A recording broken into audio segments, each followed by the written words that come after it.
Hi, my name is Claire O'Connell. You'll notice it's not spelled with an I.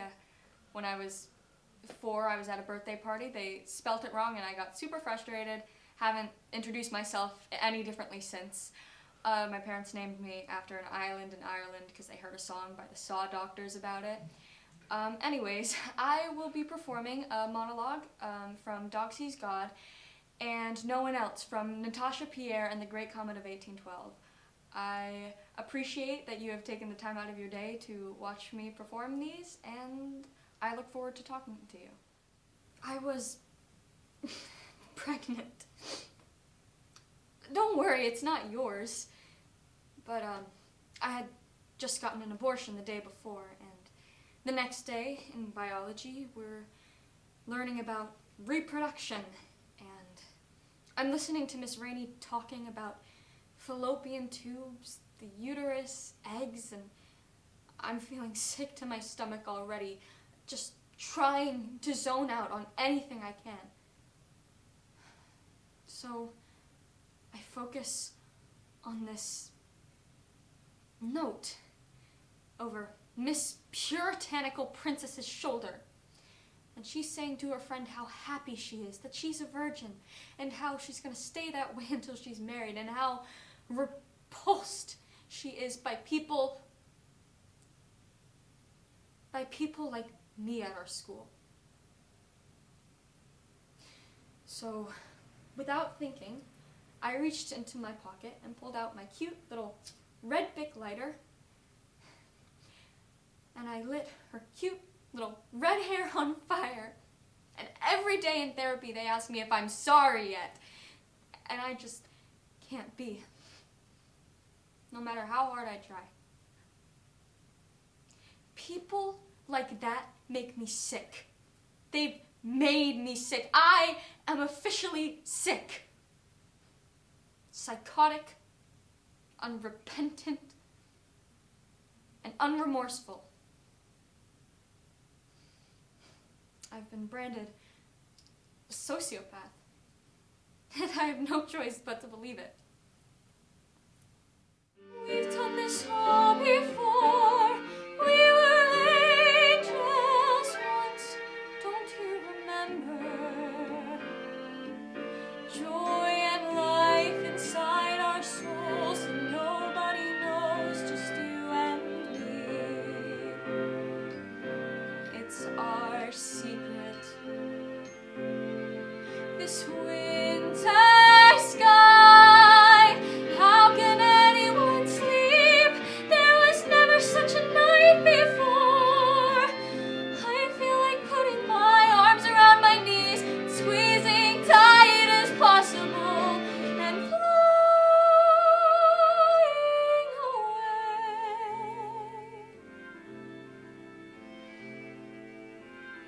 like this.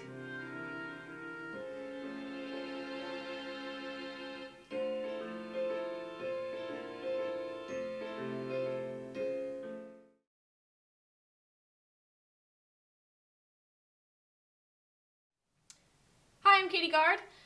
I'm a really fun person, but slates are really weird and hard, so I have a monologue and a song for you today. Thank you so much for taking a look at my work. And I'm here on a farm in the country, sleep in a wooden bed. Mrs. Semple is really quite simple, sees that the cows are fed. Tomorrow we may paint the barn a different shade of red. There's an ice cream social at the schoolhouse. I wish I were dead. If I could travel to places in books, I could see with my eyes how Milton's heaven looks. But I am here watching days slip away, adrift in my own discontent.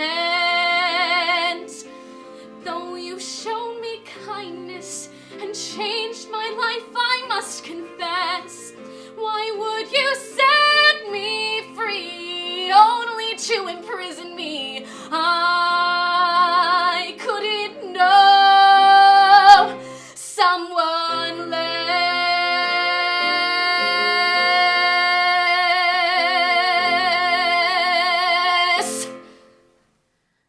There's nothing worse than being able to relate to your dad.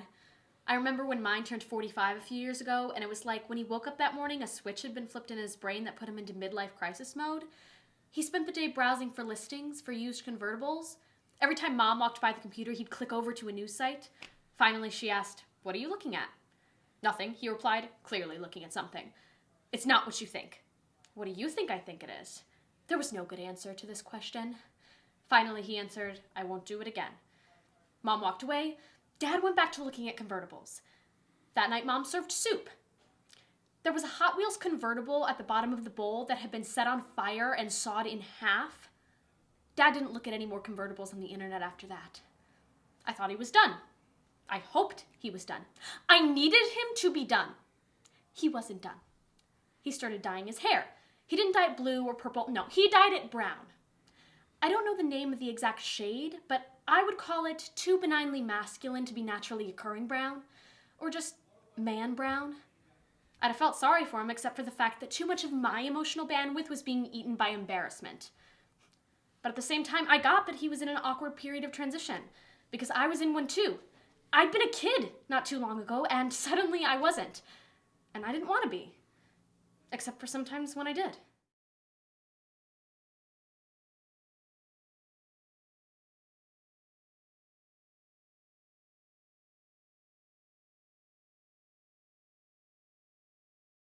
Hi, my name is HAZEL BACHE, and I got a little Our Town for you and a little Mean Girls for you. Thank you so much for tuning in.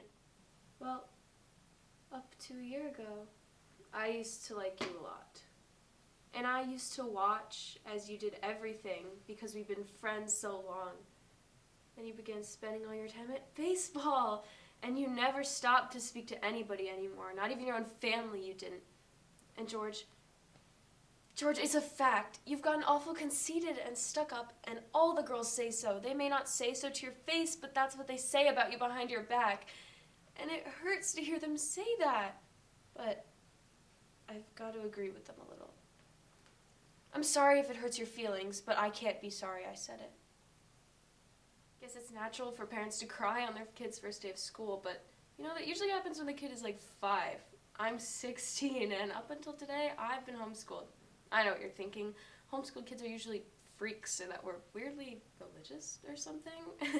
But my family is totally normal.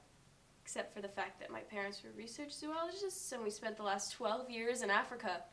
I had a great life, but then my mom got off her tenure at Northwestern University, so it was goodbye Africa and hello high school.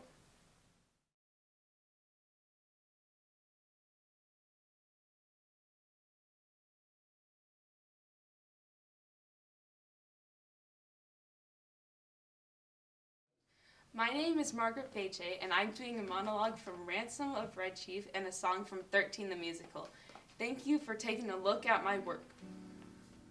A friend's not a cheap little phony creep or a jerk trying to make a deal. A friend is the person who most of all cares about what you feel.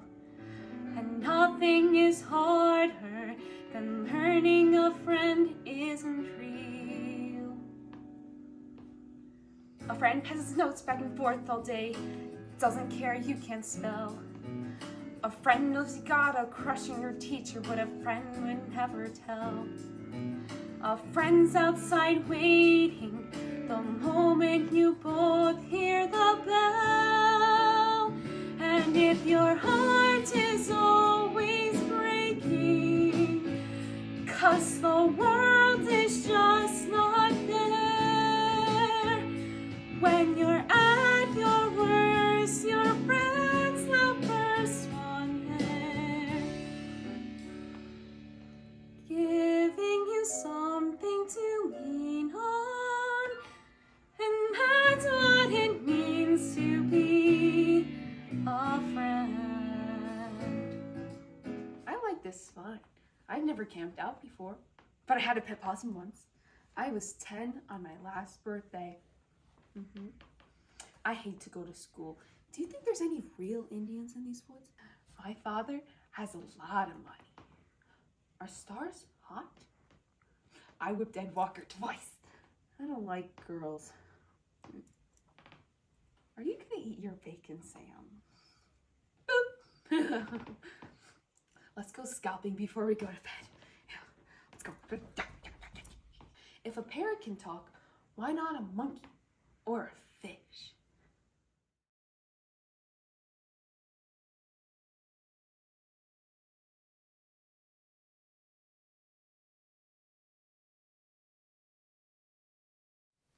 Hello, my name's Colin, and today I will be showing you a monologue from Luca and When I Grew Up from Matilda. I'm really excited to show you these pieces that I've been working on, and I thank you so much. Right, walking. Don't worry, you're in luck. I basically invented it. To start, stack everything one on top of the other, like a pile of rocks. Great! I mean, fine. Whatever. Now, walking is just like swimming, but without fins or a tail, and also there's no water. Otherwise, it's the exact same thing. Come on, give it a try. That's not right. Try it again. Okay, maybe this time try to lead with your head. No, more your belly. Oh, no. No, laying on the ground. Maybe try to take a step without even thinking about it. No. Don't think about it. Okay, just watch. Point your feet where you want to go and catch yourself before you fall. Just like that. Yes! Oh my God, that's right. Good. Not bad, kid. When I grow